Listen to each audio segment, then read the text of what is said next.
MSME,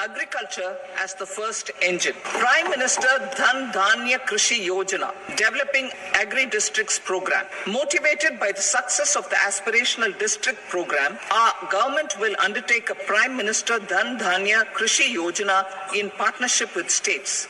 The program will cover 100 districts with low productivity, moderate crop intensity, and below average credit parameters.